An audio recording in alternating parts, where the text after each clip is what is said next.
Nous sommes en train de vous accompagner encore et encore dans ces magazines Lumière des Écritures. Question de vous aider, question d'interpréter comme il faut la Bible, la parole de Dieu. Question de donner de la lumière à ce que nous lisons. Et pour cette deuxième partie, le pasteur Serge vient de nous rejoindre. Pasteur Serge, bonjour et bienvenue. Bonjour, cher bien-aimé Sérif. Merci une fois de plus pour la confiance renouvelée. Permettez-moi, comme d'habitude, de dire merci à Dieu. C'est grâce à lui que nous sommes là. Il nous a renouvelé encore sa bonté, son souffle gratuit. Si nous sommes là, c'est grâce à lui. Permettez-moi de saluer aussi les téléspectateurs. C'est grâce à vous que nous serons ici dans leur maison pour partager, soit qu'ils soient édifiés à travers cet enseignement. Pourquoi pas nos amis qui sont de l'autre côté de la régie. Mais un mot particulier, c'est que je demande à Dieu pour nos compatriotes congolais qui sont éparpillés partout, dans tous les coins de notre pays, mais en particulier la partie orientale. Les Congolais meurent chaque jour. On ne sait pas qu'est-ce que nous avons fait pour mériter tout ça. Si l'Éternel peut jeter son regard pour nous envoyer des hommes compétents, capables, qui vont nous faire sortir dans ces gouffres, dans ces trous noirs. Nous sommes limités, on a beaucoup prié, on a beaucoup pleuré, les femmes sont violées, les bébés sont tués. Donc, que l'Éternel Dieu puisse nous venir en aide. Sinon, j'ose croire que nous allons passer un bon moment avec mon co-débatteur pour l'édification de tous ceux qui vont nous suivre. Merci beaucoup, Pasteur Serge. Pasteur Anthony était en train de dire tout à l'heure, comme nous parlons de interdits, il était en train de dire que les interdits sont de péché. Et que le péché, c'est la transgression de la loi, et la loi, c'est la loi de Moïse. Oui, là, il a une partie des raisons. Mais cependant, il faut faire une nette différence. Nous avons ce qu'on appelle la loi charnelle et la loi spirituelle.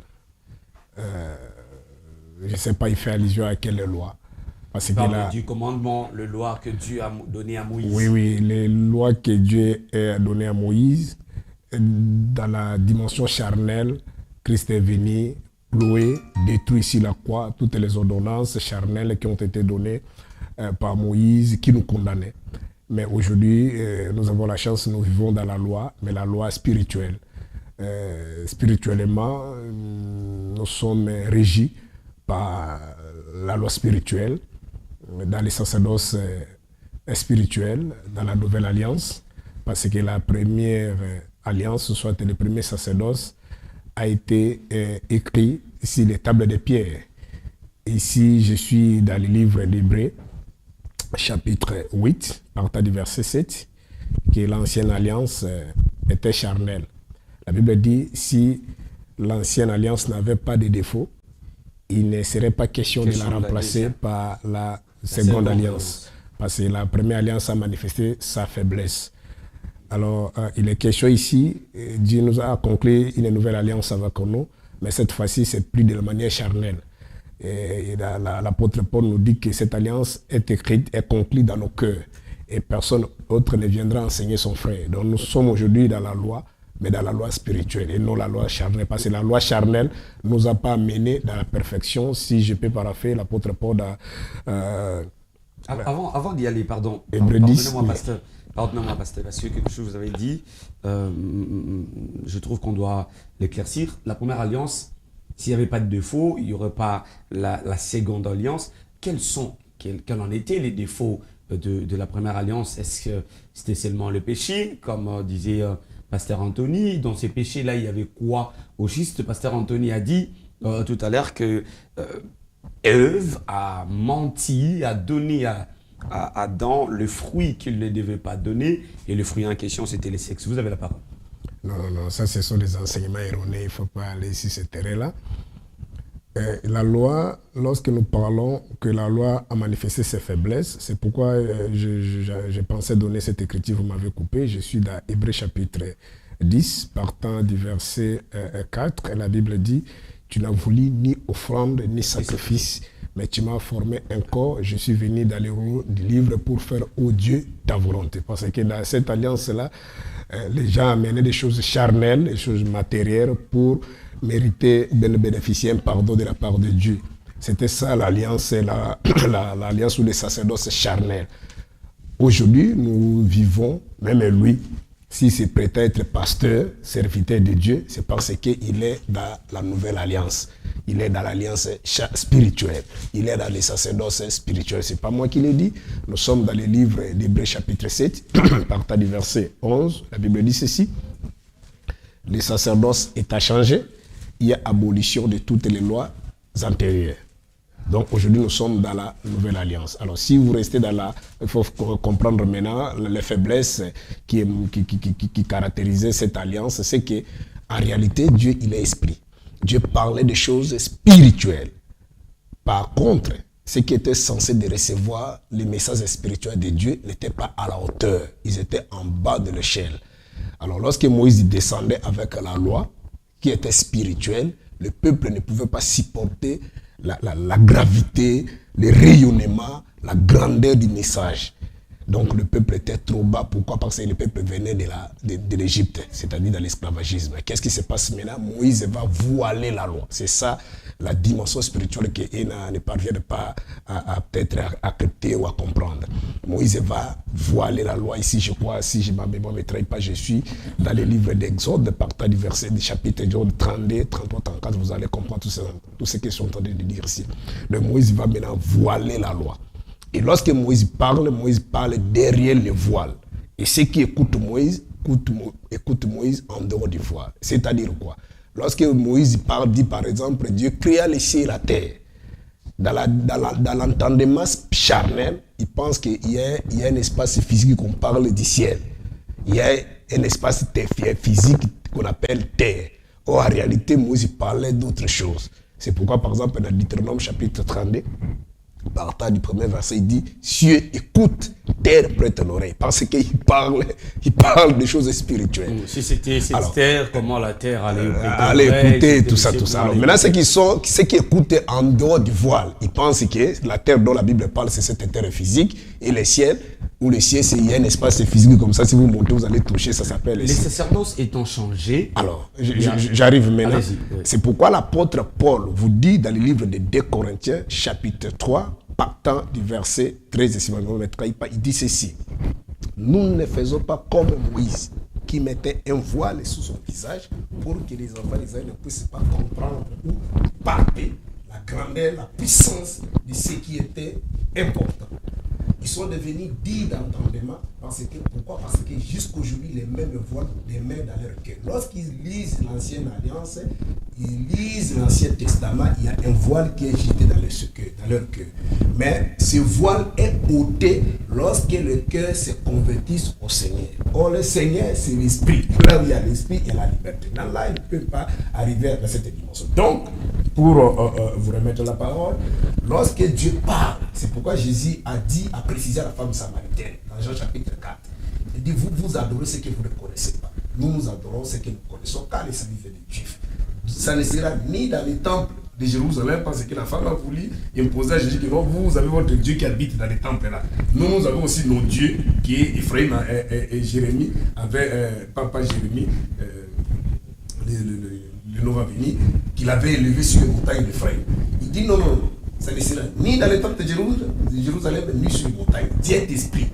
Ceux qui veulent l'adorer ou ceux qui l'adorent en esprit et en vérité. Merci. Aujourd'hui, nous sommes dans les sacerdoces spirituels. C'est la raison pour laquelle monsieur le pasteur Samba est devenu pasteur. Or, dans les sacerdoces, Moïse, dans l'ancienne alliance, lui ne pouvait pas devenir pasteur. Pour être pasteur, il doit être d'abord automatiquement être issu c'est-à-dire être d'abord juif, être un hébreu, parce que pas une autre tribu, pas une autre famille, pas un autre peuple.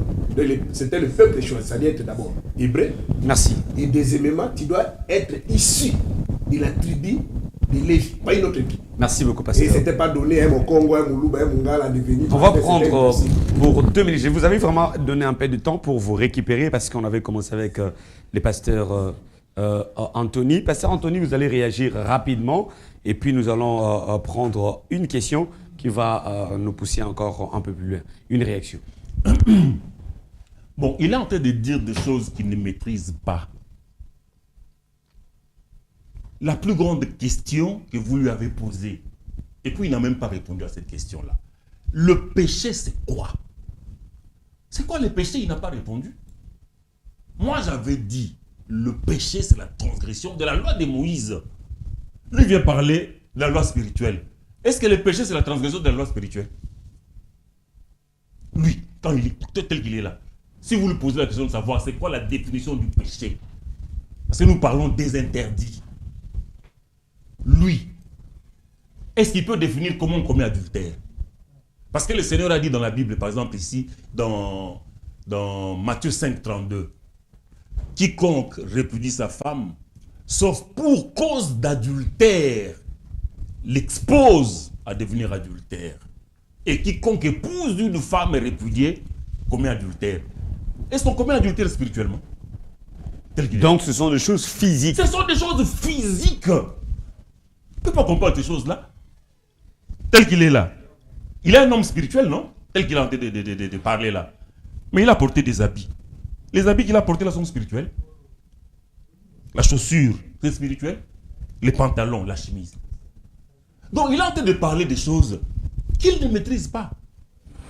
Dans les seigneurs, il faut faire la part des choses. Dans les seigneurs, il y a des choses qui sont spirituelles, il y a des choses qui sont physiques. L'église, par exemple. L'église, c'est le corps mystique du Seigneur Yeshua HaMashiach. Là, c'est spirituel. Mais l'église a aussi une adresse physique. Nous sommes l'église primitive. Notre adresse physique, c'est Avenue Kabinda, numéro 197, commune de Lingwala. Nous payons les taxes. Nous payons les impôts. Les taxes que nous payons là sont des taxes spirituelles. Quand l'État vient pour nous demander l'impôt, taxes, ce sont des taxes. Mais peut-être que vous ne comprenez pas bien le pasteur. Peut-être vous ne comprenez pas bien le pasteur Serge. Dans la dimension spirituelle, c'est dans la compréhension des textes. Mais c'est ça que ça veut dire que vous ne comprenez pas la pensée de Dieu cachée derrière les textes. Il faut faire la part des choses. Il y a la dimension spirituelle et la dimension charnelle. Par exemple, le mariage. Le mariage, quand vous épousez votre femme, ce n'est pas spirituel. Quand vous voulez avoir des enfants, vous faites quoi? Quand vous voulez avoir des enfants, vous faites quoi? Après 9 mois, votre femme va aller où pour donner naissance à l'enfant? Votre femme va aller où? À la maternité spirituelle. Pour donner naissance à un bébé. Votre femme doit aller dans une maternité spirituelle. Merci. Votre femme va aller à la maternité de Kintambo et elle donne naissance à un bébé physique, charnel. Merci. On ne peut pas dire que non, le mariage est spirituel, nous sommes dans la sacerdoce, les sacerdoces spirituelles, tout est devenu spirituel. Même pour avoir un bébé spirituel. Merci. Oh, merci beaucoup. Merci beaucoup. Je vais prendre le pasteur Serge. Pasteur Serge, je vous donne une question. Je sais que vous allez réagir, mais je vous pose une question. Vous avez dit les sacerdoces étant changés, il y a abolition de loi. Ça veut dire, il y a changement de loi. Ça veut dire qu'aujourd'hui, on ne peut pas parler de la polygamie parce que c'était la loi ancienne et qu'aujourd'hui, dans les sacerdoces actuels, que vous appelez spirituels, on ne peut pas retrouver des polygames, comme je le disais tantôt avant que vous ne veniez, qu'on ne parle pas de Paul dans la Nouvelle Alliance polygame, encore moins de Pierre, de Matthieu, et ainsi de suite. Bon, merci beaucoup. Avant d'abord d'aller dans ce qui est très important que vous venez de poser comme question, il faudrait d'abord aider notre compatriote, notre bien-aimé. J'ai beaucoup de douleurs quand je le vois à la télé, il s'époumonne, peut-être il pense transmettre la vérité, or il est dans l'ignorance. C'est qu'il faut faire la part des choses. Nous avons des choses charnelles, nous avons aussi des choses spirituelles. Lorsqu'on parle par exemple de l'organisation de la société, ça ce sont des choses charnelles. Et l'apôtre Paul vous dit, l'eau et le sang n'hériteront pas le royaume des cieux. Les combats, même dans 2 Corinthiens chapitre 10, partant du verset 4, il dit les âmes par lesquelles nous luttons ne sont pas charnelles. Parce que le combat n'est pas charnel. Dans Ephésiens chapitre 6, verset 12, il dit nous luttons pas contre la chair et les sang, mais contre les dominations. C'est pourquoi vous voyez, moi je suis contre les pasteurs qui pensent qu'il y a la guerre à l'Est, il faut prier pour que la guerre prenne effet. Ça, c'est la guerre à l'Est, c'est la guerre physique. Mais là, le combat qu'on parle dans la Bible, c'est le combat spirituel. Donc si on ne parvient pas à arriver à ce niveau-là, et pour l'aider encore, je vais donner même un verset. Mais avant d'arriver là-bas, il faut comprendre ceci, cher bien-aimé, avec beaucoup d'amour, Samba. C'est que le corps physique que vous voyez ici, un jour que vous priez pas, un jour le corps ici sera détruit. Les arbres dans la forêt, un jour les oiseaux dans les œufs dans la forêt, et les poissons dans l'eau, ça c'est la nature physique, un jour ça sera Ekoube Banango. Mais nous avons quelque chose qui ne sera pas périssable, qui ne sera pas détruit, qui ne passera pas. Ça, c'est la dimension spirituelle, c'est l'âme de quelqu'un qui ne sera pas détruit un jour. C'est pourquoi Jésus vous dit ceci. Dans le livre de Jean, chapitre 3, je crois, partant du verset 13. Ça, il parle avec les docteurs comme lui, les gens qui se prétendent connaître. Docteur Nicodème. Nicodème est venu. Mais à la fin, le débat, c'était que dois-je faire pour avoir la vie éternelle? Jésus dit ceci. Tu dois te naître de nouveau. Et Nicodème avait des inquiétudes, des soucis comme lui là. Nicodème pensait que à son âge comme ça, comment il pouvait encore rentrer dans le ventre de sa mère pour se mettre pour la seconde fois. Jésus dit ceci. Il y a la naissance charnelle et la naissance spirituelle. Ceux qui sont nés de la chair sont chair, ceux qui sont nés de l'esprit sont esprit. Si nous sommes enfants de Dieu, ce n'est pas de la manière charnelle, c'est de la manière spirituelle. Parce que s'il n'est pas charnel, dans sa carte d'identité, il a mis le nom de son père et de sa mère. Son village, son territoire, son pays est congolais. Mais spirituellement, nous tous, nous sommes enfants de Dieu, que ce soit congolais, anglais, rwandais, ougandais, nous sommes enfants de Dieu. Nous sommes enfants de Dieu, c'est de la manière spirituelle. Je ne sais pas, je vais parler à quelle langue pour qu'ils puissent comprendre. Donc si nous parlons des choses de Dieu. C'est pourquoi j'ai donné même un verset, lui ne veut pas écouter. Jésus dit à la femme samaritaine, ça ne sera pas dans l'état. Parce que la femme comprenait les choses de la manière charnelle. C'est puits ici, c'est le puits de notre Père. Toi, tu n'as pas de relation avec nous. Jésus dit, ce ne sont pas des choses charnelles. Dieu est esprit. Il faut le servir. Servir, c'est-à-dire la manière d'adorer Dieu. L'adorer, c'est la manière de servir Dieu. Dieu, il est esprit, il faut le servir de la manière spirituelle. Donc lorsque je dis, nous avons deux sortes de lois.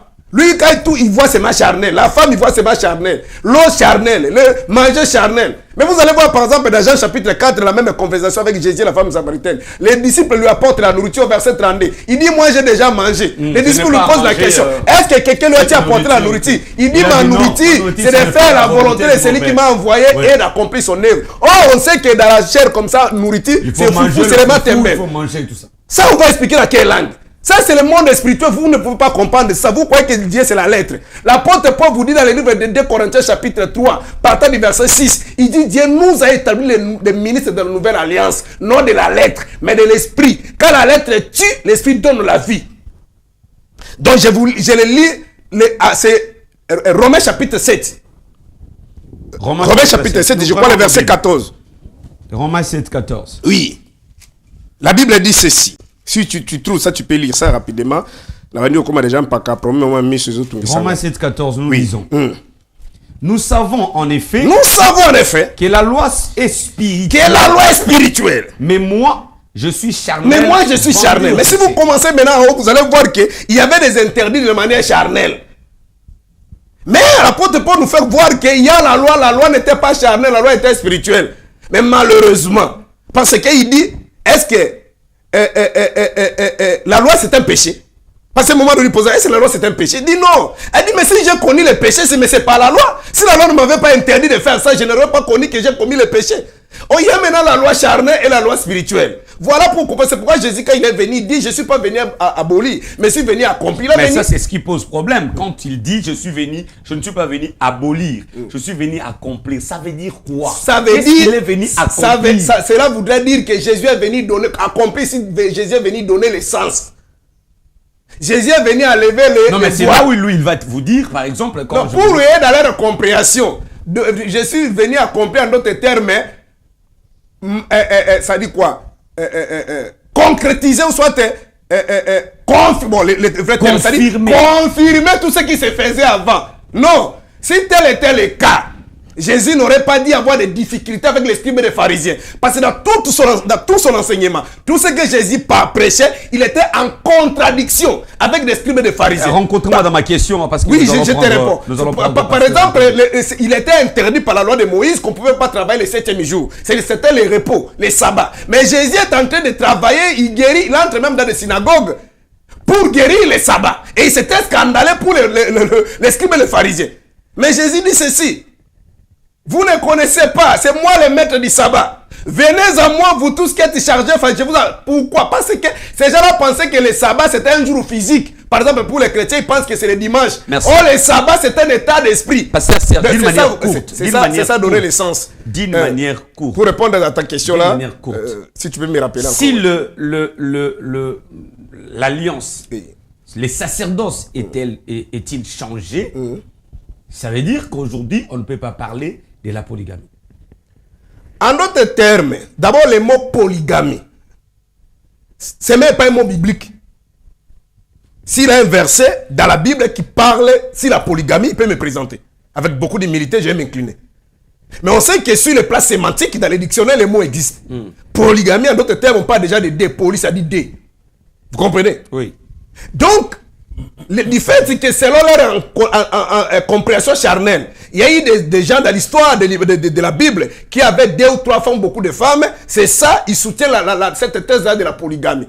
Or, le langage de Dieu n'est pas le langage des hommes. C'est pourquoi, par exemple, notre mentor, c'est-à-dire dans la foi, notre papa Abraham, il des femmes.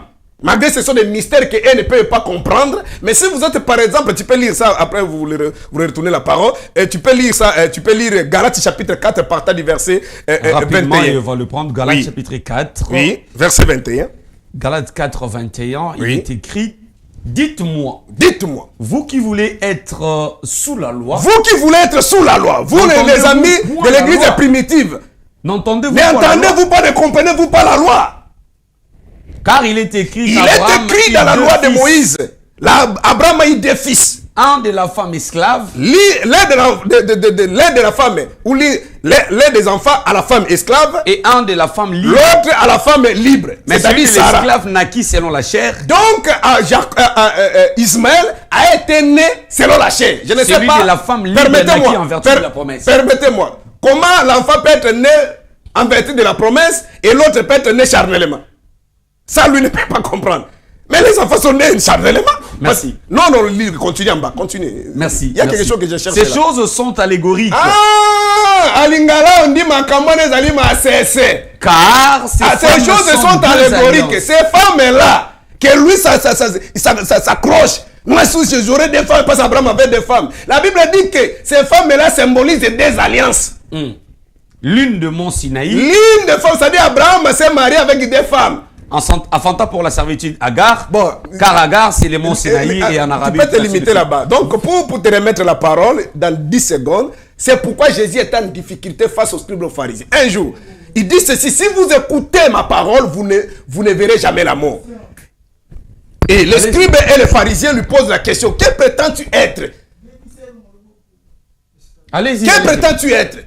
Comment, si tu dis que si quelqu'un écoute ta parole, ne peut pas mourir. Les prophètes sont morts.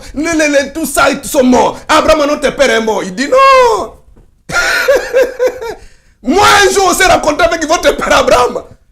Et lorsqu'il a vu mon jour, il était content, il était dans la joie. Et c'est le jour-là, lisez, je crois que c'est dans les livres des gens, ils ont cherché même les pieds pour les lapider. Il dit, tu n'as même pas atteint 50 ans. Comment tu dis que tu as rencontré Abraham? Parce que pour eux, dans la connaissance charnelle, Abraham, c'est un vieux papa. Oh, lui, il est devenu Abraham! bien après. Abraham, si vous venez dans la langage spirituel, Pasteur nous allons vous Anthony. dire que Abraham est vivant, parce que dans le livre de Romains, la Bible dit que Dieu n'est pas le Dieu des morts, mais il est le Dieu des vivants. Pasteur Donc, Abraham, Anthony. symbolise, signifie la foi.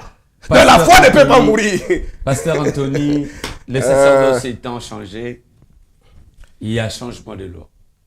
On ne peut plus retrouver des polygames dans la nouvelle alliance. Et d'ailleurs, ce n'est pas un mot biblique.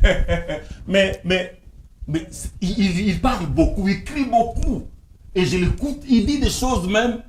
Je ne sais pas s'il comprend des choses qu'il dit. Par exemple, il a dit il y a la loi charnelle et la loi spirituelle. Il peut faire la différence entre la loi charnelle et la loi spirituelle. Je peux. Oui, en 30 secondes ou en 20 secondes. Il Faites la va différence. prendre la parole quand Ah, vous allez il prend Parce qu'il a besoin de la matière. Non, tu vas alors écrit, tu vas faire la différence. Ok, ça quand va. tu vas prendre la parole. Ok. Le sacerdoce étant changé, nous sommes dans Hébreu. Il faut que les gens comprennent ces passages-là. Hébreu 7. Hébreu 7. Nous sommes au verset 11. Si donc la perfection avait été possible par les sacerdoces lévitiques, car c'est sur ces sacerdoces que repose la loi donnée au peuple, qu'était-il encore besoin qu'il parût un autre sacrificateur selon l'ordre de Melchisédek et non selon l'ordre d'avant? Car le sacerdoce étant changé, nécessairement aussi il y a un changement de loi. Lisons le verset 13. En effet, celui de qui ces choses sont dites appartient à une autre tribu, dont aucun membre n'a fait le service de l'autel. Car il est notoire que notre Seigneur est sorti de Juda, tribu dont Moïse n'a rien dit pour ce qui concerne les sacerdoces. Mais c'est ça la loi qui a changé. Le sacerdoce a quitté la tribu de Lévi pour un sacrificateur, un souverain sacrificateur qui est sorti de la tribu de Juda. Mais où est-ce qu'on a parlé ici que la loi, par exemple, tu ne tueras pas, tu ne commettras pas d'adultère. On a dit que cette loi-là a changé. Est-ce que le sacerdoce de Jésus-Christ admet l'adultère? Le sacerdoce de Jésus-Christ admet qu'on puisse tuer, qu'on puisse mentir, qu'on puisse voler? Est-ce que c'est cette loi-là qui avait été changée? Est-ce qu'on a changé les 10 commandements? C'est une chose qu'il ne comprend pas. Quand on dit, car les sacerdoces étant changés, nécessairement aussi il y a changement de loi. C'est-à-dire c'est la loi du sacerdoce. Pas la loi pour réglementer les rapports dans la société. La loi par exemple de la polygamie. La loi par exemple de la polygamie. Si vous voulez. Si vous voulez la loi de la polygamie. Les sacerdoces de Jésus-Christ. Mais cette question me revient toujours. On ne trouve nulle part dans la nouvelle plutôt alliance un polygame. Mais comment vous ne trouvez nulle dans part? Le chef de serviteur de Dieu, des patriarches et tout. On parlera de qui? De Pierre? Non. De Paul? Non, mais d'abord, il faut comprendre une chose.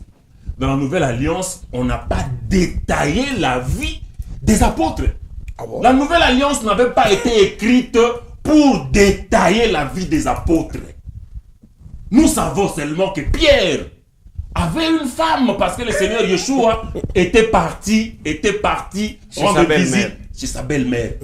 Mais on a parlé de la vie des gens, des Judes. Donc vous insinuez que dans la nouvelle alliance, certes il y a eu des polygames. Mais même Paul a dit, un peu plus tard, Paul a dit, n'avons-nous pas le droit, nous, aussi d'apporter avec nous une sœur, comme font les frères du Seigneur, ça, et comme fait Képhas. Mais Képhas là, avait déjà une femme là, lorsque le Seigneur était vivant, dans sa chair. Mais ici, Paul vient dire que Képhas aussi, il prend une sœur qui était sa femme. Nous pouvons imaginer que Képhas là, pour être polygame. Parce que déjà, il avait une femme dont le Seigneur a parlé de la belle-mère. Et ici, Paul vient nous dire que Képhas aussi prend une sœur pour en faire sa femme. L'ancienne alliance, nous pouvons nous imaginer que Képhas aurait pu être adultère. Je dis quoi? Polygame. Képhas aurait pu être polygame. Mais est-ce que dans la nouvelle alliance, on a détaillé la vie des apôtres du Seigneur Jésus? Est-ce que dans la nouvelle alliance, on a permis la polygamie? Mais si le Seigneur, c'est ça la question. Mais si le Seigneur lui-même dit, par exemple, dans Matthieu 5, 17, ne vous imaginez pas que je sois venu pour abolir la loi ou les prophètes. C'est ça le problème. Accomplir, c'est ça le problème. Je, selon vous, accomplir veut dire. Non, je parle d'abolir d'abord, avant d'accomplir. Je parle d'abolir. Abolir veut dire quoi? Si le Seigneur dit, si le Seigneur dit, ne vous imaginez pas que je sois venu pour abolir la loi ou les prophètes. Mais la loi a dit par exemple quoi dans Exode 21:10? S'il prend une autre femme, qui continue d'aimer la première, à la nourrir, à la vêtir et à avoir des rapports conjugaux avec elle. Le Seigneur a dit, ne vous imaginez pas que je suis venu abolir ça. Le Seigneur a dit, la loi par exemple dit dans Deutéronome 21, 27, 20, maudit soit celui qui couche avec l'une des femmes de son père. Et le Seigneur dans Matthieu 5, 17 dit, ne vous imaginez pas que je suis venu pour abolir cette loi. Si le Seigneur n'a pas aboli, pourquoi vous voulez voir? Est-ce que la polygamie ne serait pas l'interdit? D'abord, est-ce que la polygamie ne serait pas l'interdit? La polygamie, c'est la loi du Seigneur. On ne peut pas l'interdire. Je vous ai dit que l'interdiction, c'est un péché. Maintenant, la Bible que lui utilise là, c'est le livre, la Bible. Mais c'est un livre écrit par des polygames. La Bible, là, c'est un livre de polygames. C'est-à-dire que Les prophètes qui ont écrit la Bible, ce sont les fils d'un homme. Jacob avec 4 femmes. Tous les prophètes. Involontaire. Pardon? 4 femmes involontaires. C'est-à-dire quoi? Mais et vous savez comment est-ce que Jacob est entré dans la polygamie? C'était la volonté parfaite du Seigneur. Le Seigneur a voulu avoir 12 fils de Jacob. Mais Jacob, lui, il n'aimait qu'une seule femme. Bah, Dieu avait besoin de 12. Il pouvait avoir les 12 par Rachel. C'était la tromperie de Laban. Il faut l'accepter. Non, mais Rachel était stérile. Rachel n'accouchait pas. Non, mais c'est Dieu qui l'avait rendu stérile. Mais pourquoi il avait ouvert... À cause de toutes ces réalités, non, la porte a été ouverte par Laban. Mais pourquoi Dieu a ouvert la matrice de Rachel? Parce que Jacob n'aimait pas trop. Jacob aimait beaucoup plus Rachel que Léa. Mais Dieu a ouvert la matrice de Léa. Mais pour permettre l'amour pour permettre à Jacob d'aimer Léa. Mais c'est parce qu'au préalable, Laban avait commencé à ouvrir une porte au mensonge, au tromperie. Vous comprenez que tous ces schémas-là, c'était dessiné par Dieu lui-même. Dieu avait voulu avoir 12 enfants de Jacob, mais il savait que Rachel ne pouvait pas donner 12 enfants à Pasteur Anthony, c'est pas chaque fois qu'un homme de Dieu, par exemple, pêche, que c'est la volonté parfaite de Dieu. Sinon, nous allons dédouaner tous les péchés que font les hommes de Dieu. Mais Jacob n'avait pas péché. Non, je comprends. Là, il ne s'agissait pas du péché. Oui. Mais ici, j'ai dit, quand vous dites que c'était le plan de Dieu, mais si alors Dieu lui-même, Dieu lui-même avait permis qu'Abraham puisse passer dans ses jeux pour avoir 2 femmes, et si un homme de Dieu peut aussi dire, Dieu a permis que je puisse pécher, et c'est ainsi que je péchais. Non. Parce que là, moi, je vous dis que la tromperie est venue de Laban. Et vous dites que c'est le plan de Dieu. Mais et quand vous péchez aussi, c'est le plan de Dieu. Non, le péché, vous dites que la tromperie est venue. Est-ce que dans la Bible ici, Dieu a condamné cette tromperie-là pour que vous puissiez condamner? Est-ce que Dieu a condamné la tromperie de Laban? Dieu a dit non, Laban, toi tu as trompé Jacob, tu as donné ta première fille, Léa, Jacob. Est-ce que Dieu a condamné ça? Dieu a accepté ça, c'est parce que c'était dans sa volonté. Et puis je disais que la Bible là, c'est un livre écrit par des polygames. Les prophètes, tous les prophètes qui ont écrit la Bible, ce sont les enfants de Jacob avec 4 femmes. Tous les apôtres qui ont écrit la Bible, ce sont les enfants de Jacob nés dans la polygamie.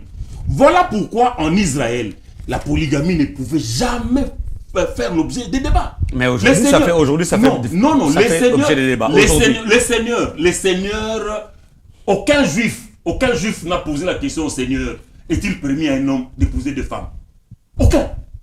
Le Seigneur, depuis qu'il a commencé son ministère jusqu'à la fin, aucun juif ne lui a posé la question, est-il permis à un homme d'avoir 2 femmes? Parce qu'eux-mêmes, ils sont nés dans la polygamie. Ils ne peuvent pas poser pareille question.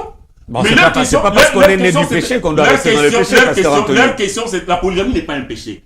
Le péché ne lui parvient pas à définir ce que c'est que le péché. Peut-être que je lui poserai la question. Le péché, c'est la transgression de la loi de Moïse. Maintenant, nous sommes ici dans Matthieu 25. On termine par là. Nous sommes dans Matthieu 25. On termine par là. Nous sommes dans Matthieu 25. Le Seigneur enseigne clairement que le royaume des cieux, c'est la polygamie. Matthieu 25. Oui. Le verset. À partir du premier verset. Premier verset.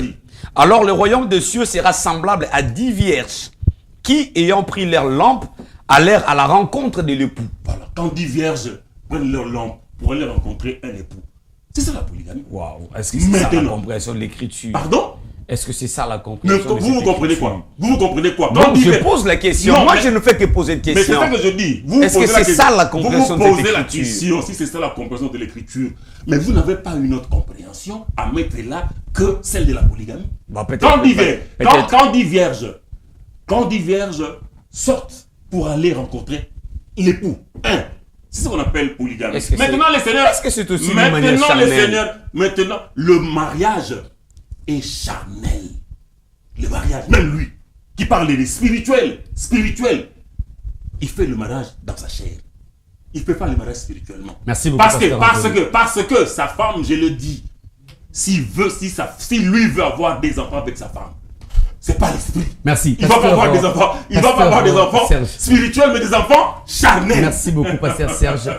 Vous êtes en train de faire le mariage d'une manière charnelle. Ça, vous devez l'accepter. Vous devez l'accepter. Vous êtes en train de faire un mariage Bon, charnel? c'est vraiment avec beaucoup de douleur. Non, mais apparemment. réponds à la question. C'est ça, c'est vraiment un esprit incrédule. Je ne sais même pas comment expliquer ça dans quelle langue. Frère, je vous ai dit que même Jésus un jour pose la question par rapport à l'impôt, à la taxe. Il dit ce qui est charnel.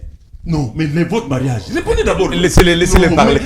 Il Il va y arriver. Non, Il va y arrivera arriver. pas. Il va y arriver. Voilà la stratégie. Il va y Il arriver. veut me déranger pour que le peuple ne soit Il pas va y éclairé. arriver. Il n'arrivera pas. Il dit, amène-moi la monnaie. On l'amène une monnaie. Il dit, quelle est la figure de qui qu'on a écrit sur la monnaie? Il dit, non, la figure de César. Il dit, mais à César, donnez à César. Ça dit, ce qui est charnel, faites ça charnellement. Mais ce qui est spirituel, un jour, il répond même à Pierre. Pierre pose la question, nous avons tout abandonné, nous avons abandonné nos maisons, nos femmes, nos champs, nous avons suivi. Il dit, premièrement, les royaumes, deuxièmement, il y a. Ça dit, ce qu'il dit là, il parle des enfants, des femmes, de coucher avec des femmes, ce sont des choses charnelles. Mais il vous a dit aussi, lui, la fait pas Bible ça. dit dans Matthieu 25, Lui, fait pas 10 ça. vierges à la rencontre Lui, d'un fait seul pas homme. Permettez-moi d'abord de le raconter, tu vas me relancer. Ne Allez. fais pas ça. C'est-à-dire les animaux, chaque matin les chiens, quand ils cohabitent là, c'est Dieu qui les a envoyés, c'est ça la parole de Dieu. Oh, mais oui. Même les animaux, ceux qui ont fait la biologie à végétale, ils savent que même les plantes se couplent. Le monde animal se couple, c'est naturel. Les poissons dans l'eau se couplent, c'est naturel. Et ils pensent que nous parlons ici à l'église, ce sont des choses charnelles. Mais si vous voulez comprendre les Non, choses charnelles... non, pas du mariage. Laissez-les continuer. Même dans la jungle, faut laisser même ton dans la esprit. jungle, Laissez-les même dans la continuer. jungle, Il va revenir. vous allez voir un lion qui marche derrière lui. Derrière ce lion, il y a des femelles de lions qui sont là. Ouais.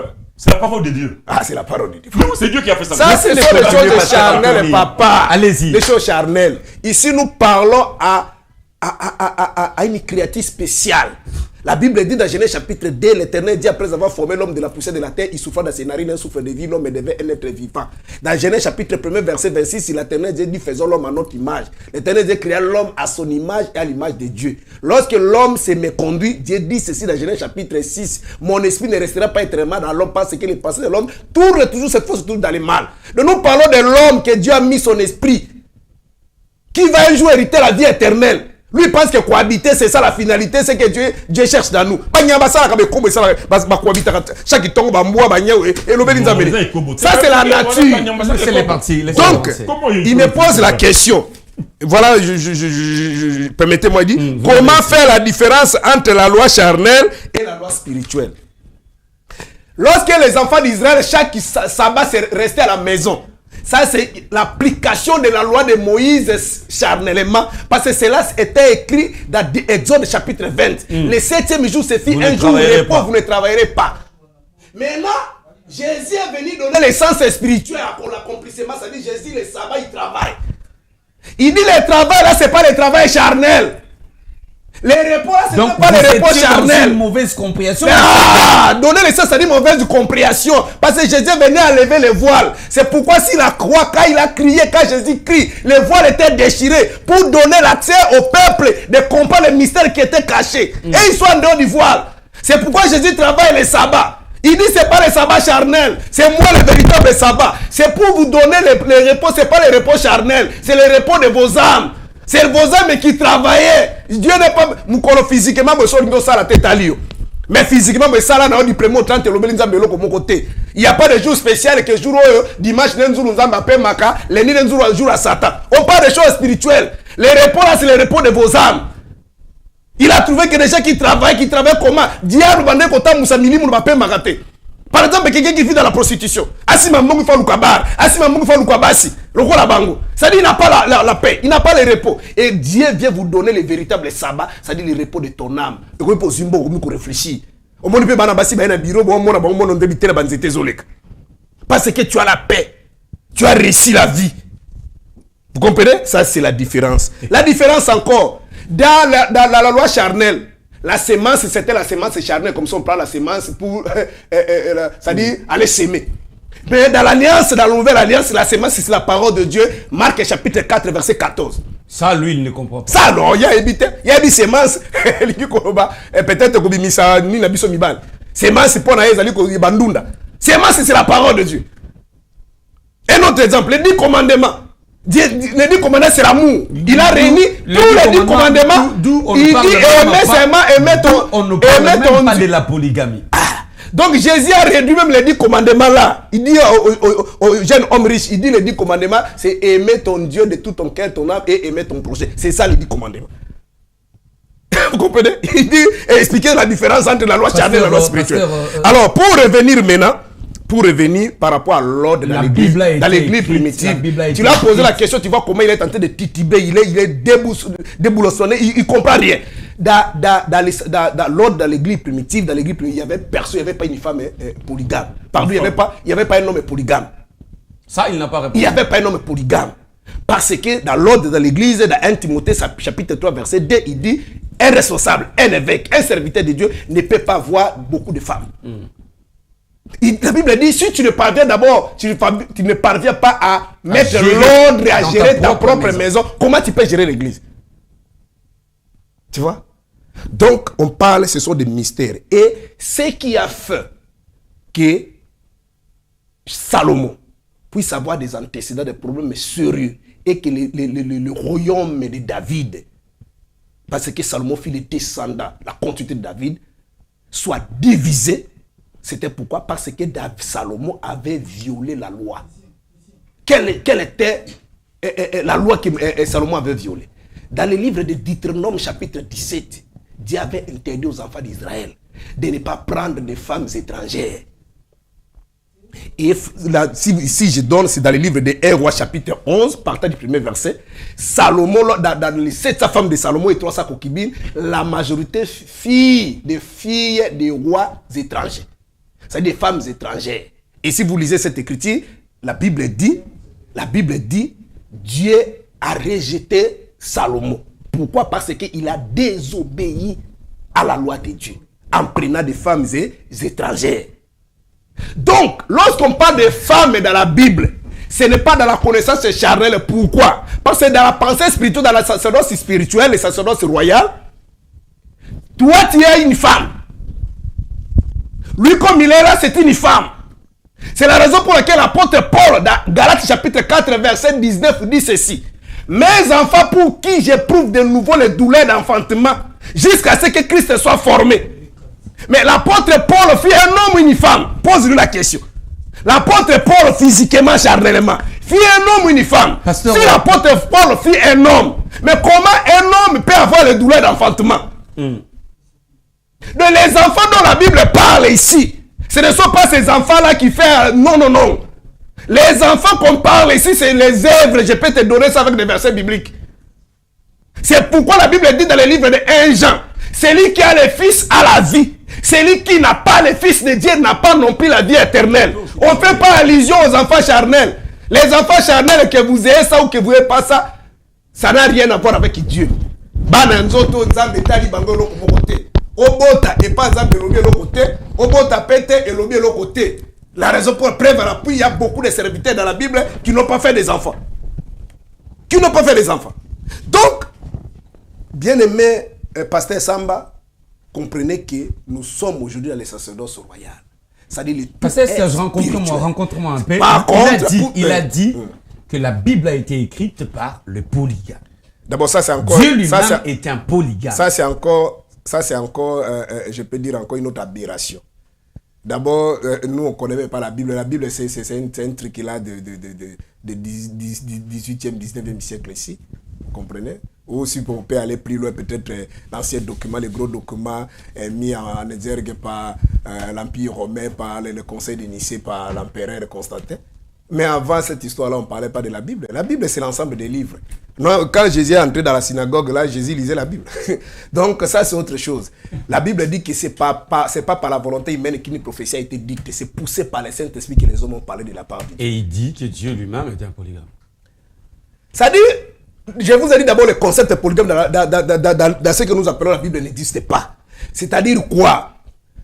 Dieu, lorsqu'il parle de femmes, il ne parle pas de femmes dans la compréhension charnelle. C'est la raison pour laquelle dans le livre, par exemple, d'Éphésiens chapitre 5, à partir du verset 22, Jésus est en train de faire une analyse comparative entre le mariage charnel et l'épouse charnelle et l'épouse spirituelle. Jésus dit ceci: Marie, aimez vos femmes. Femmes, obéissez à vos maris. Comme Christ a aimé son église. Si vous allez maintenant au verset 32, il dit tout ce que je venais d'énumérer ici, c'est un mystère. J'ai dit cela par rapport à Christ et l'église. Il reste. Merci. Le mystère, c'est quelque chose qui est caché. On va terminer par une petite question. Non, mais On va terminer par une petite question. Je termine. C'est-à-dire, si nous voulons rentrer dans les sacerdoces charnels comme ils pensent, ils ne vont même pas s'en sortir. Pourquoi? Parce que dans les sacerdoces anciens, par exemple, Deutéronome chapitre 25, partant du verset 5, la Bible dit ceci.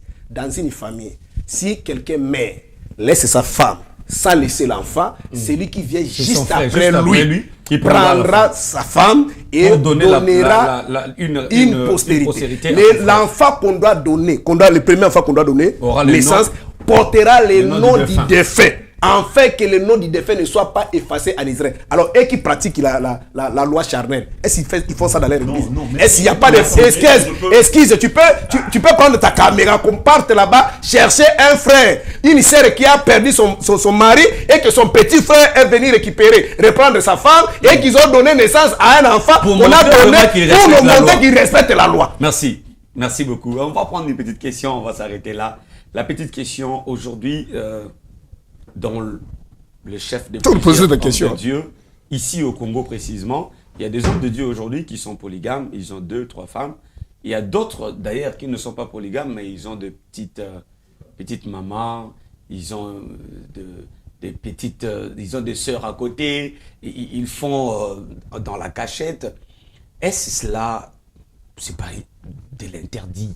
Est-ce qu'ils ne sont pas en train de pécher? Vous n'êtes pas en train de pécher parce que vous êtes homme de Dieu.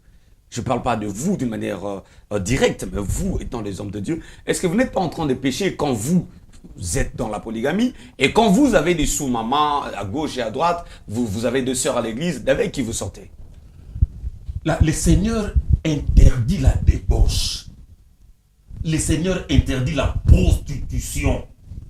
Mais le Seigneur n'a jamais interdit le mariage. Un homme de Dieu qui épouse 2 femmes, 3 femmes, 1000 femmes, n'a pas péché. Parce que lui, tel qu'il est là, il ne saura pas te donner le péché que commettrait un homme de Dieu qui épouserait 10 femmes. Combien quel péché? Tu vas lui poser la question. Mais la Bible a dit, si tu veux être évêque, dirigé, tu dois avoir une seule femme. Mais justement, j'allais arriver à ça. Mais tu vois que la question que tu l'as posée, que son mariage est charnel, il n'a pas répondu. Je te dis qu'il ne répondra pas à cette question-là. La femme qu'il a épousée à la maison chez lui là, c'est une femme spirituelle. Des choses temporelles. Ah, il ajoute un temporel. Tu vois, la malice. Ça, c'est pas les mariages dont la Bible fait. Maintenant, il ment devant les téléspectateurs en disant que dans l'église primitive, il n'y avait pas de polygame. Dans la Bible ici, moi j'ai l'exemple. Qui est dans l'église primitive, il y avait des polygames. Allons-y, on va terminer. Je suis là dans... On termine. Je suis là dans 1 Corinthiens 5, partie du premier verset. Paul dit, on entend dire partout qu'il y a de l'immoralité parmi vous, et une immoralité telle qu'il ne se rencontre même pas chez les païens. L'un de vous vit avec la 2e femme de son père. Et vous vous inventez encore. Vous devrez au contraire en être vivement affligé et faire en sorte que l'auteur d'un tel acte soit exclu du milieu de vous. Dans l'église de Corinthe, un enfant vit avec la 2e femme de son père. Donc son père avait 2 femmes. Et cet enfant-là vit avec la 2e femme de son père. Nous sommes dans l'église primitive, dans la Bible. Donc lui il a dit dans l'église primitive, il n'y avait pas de polygame. La Bible le contredit. C'est un mensonge. Il doit se repentir devant les téléspectateurs. Merci. Est-ce que je peux répondre? Tu vas répondre. C'est votre dernière prise de parole. Oui. Ma dernière prise de parole. Quand je lui ai posé la question sur la Bible qui avait été écrite par les enfants des polygames, il a balbutié ici qu'il ne connaît pas la Bible. Mais la Torah même que Jésus-Christ a lu, Yeshua Hamashia a lu à la synagogue.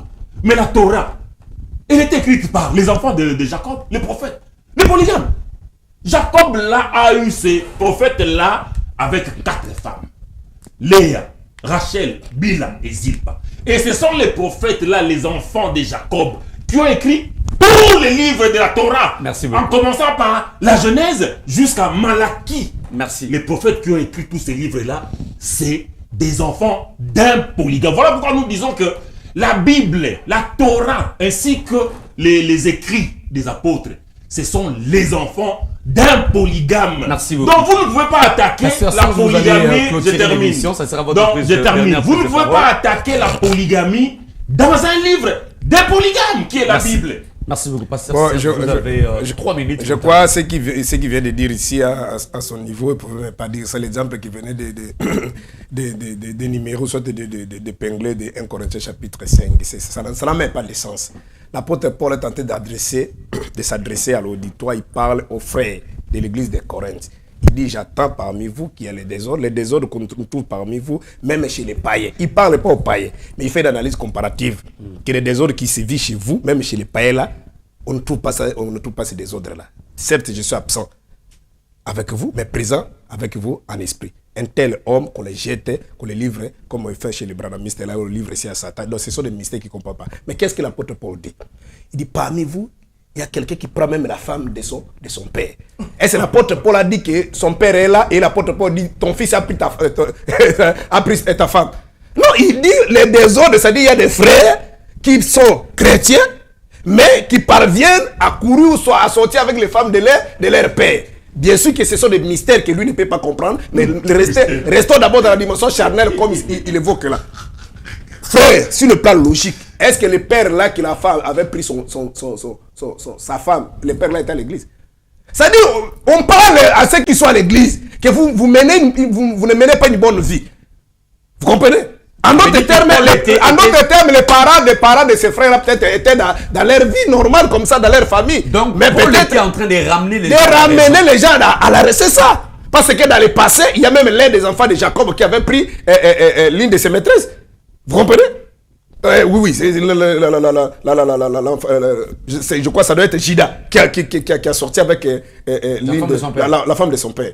C'est ce que l'apôtre Paul entend. Ce sont des mystères. Mais restons d'abord dans la dimension charnelle. Cela ne veut pas dire que l'apôtre Paul avait appelé 2 frères à l'église, un papa et un frère. Il dit que ton fils ici sort avec. Non, c'était pas ça. Il a donné, il a dit, c'est que j'apprends. Mais je ne suis pas là.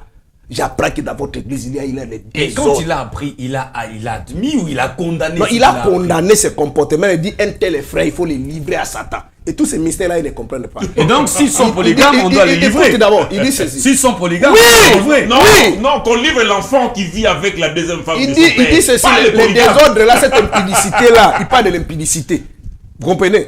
Et lui, il fait la confusion, il dit ça, il appelle ça la polygamie. Il soutient la polygamie. La polygamie, en d'autres termes, quelqu'un qui prend. Ça, c'est pas biblique d'abord. Sur le plan sémantique, la polygamie, c'est un homme de prendre des femmes. D'épouser. Ou d'épouser des femmes. Les mariages. Mais lorsque quelqu'un courtise, ou soit couche avec la femme de quelqu'un, frère, tu as la kabomoto. On a une polygamie. Attends, non. Moutazo triché na moi si à Moutolibanda. On a bien polygamie. Il comprend pas cette écriture là. Non, c'est toi qui comprends rien. Tu as voulu je suis à la fin. L'un de vous. Je suis à la fin. Avec la deuxième femme de son père. On est arrivé à la fin. C'est-à-dire que il y a un père qui était polygame. Mais tu parles des choses même que tu parles. Paul ne condamne ce sont des informations qu'on a appris parce que lui-même n'était pas présent.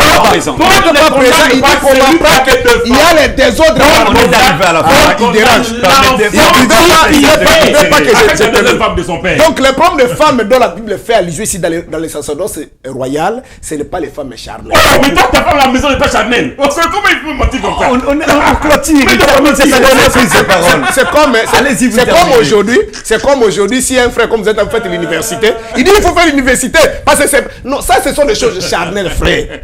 Les mariages physiques ici est lié à la culture. Vous comprenez? Les mariages physiques ici, c'est pourquoi on dit nous faisons les mariages, on célèbre les mariages coutumiers. C'est lié à la culture, à la tradition, au comportement. Mais les mariages dont la Bible parle, où Abraham s'est marié avec sa cousine, sa soeur, selon Genèse chapitre 20. Abraham s'est marié avec Sarah. Sarah fit sa soeur. Isaac s'est marié avec Rebecca. Rebecca aussi fit sa soeur. Jacob s'est marié avec 2 sœurs.